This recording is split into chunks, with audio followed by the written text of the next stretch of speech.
திரைப்படத்தில் புரட்சித் தலைவர் எம்ஜிஆர் அவருக்கு வேண்டிய எல்லா சகல வாய்ப்புகளும் கிடைத்த பிறகு அவருக்காகவே பாடல், அவருக்காகவே வசனம், அவருக்காகவே கதை என்று வந்துவிட்டது. அது மாதிரி இவங்க யாருக்கு வருது? விஜய் இன்னைக்கு ஒரு பெரிய மாஸ் ஹீரோ இல்லை. நாம் அவர் மாஸ் லீடர் இல்லைன்னு சொல்லிங்க. பொங்கு ஒரு பால் அடுப்பில் நெருப்பு எரிஞ்சால் பால் பொங்கி தான் வரும். எவ்வளோ பொங்கி வருது, எவ்வளோ எல்லாமே வடிஞ்சிடுதா, அது கொஞ்சம் தான் வடிதா, எப்போ அந்த தீயின் வேகம் குறையுது அப்படிங்கிறது தேர்தலில் அணுகுமுறை பார்த்தா தான் தெரியும். இளைஞர் கூட்டம் அவர் பின்னால் தான் இருக்கு. இது சொல்லலாம். இப்போ கூட விஜய் கட்சியில் சீமான் கட்சியிலிருந்து 30% போய்விட்டார்கள். திருமாவளவன் கட்சியிலிருந்து 20% போய்விட்டார்கள்.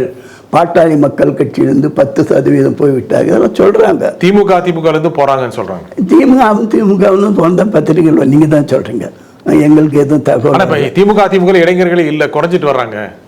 அந்தந்த வயசுக்கான அந்தந்த குடும்பத்தில் அவங்கவுங்க வயசுக்கு கூடுதல் ஆகிட்டு தானே வரும். நீங்கள் எவ்வளவு கூடுதலானாலும் வரவு வந்து கொண்டே இருக்கும். எந்த கட்சியாக இருந்தாலும், ஆளுங்கட்சியோ எதிர்கட்சியோ எந்த கட்சியாக இருந்தாலும் ஒரு பக்கம் வரவு இருந்து கொண்டே இருக்கும், இன்னொரு பக்கம் முதிர்ந்து போய்கொண்டே இருப்பாங்க. அவங்களுக்கு வாய்தா போய்கொண்டே இருக்கும். இது சகஜம். உலகத்தில் எல்லாம் பிறந்தவங்கெல்லாம் இருக்காங்களா?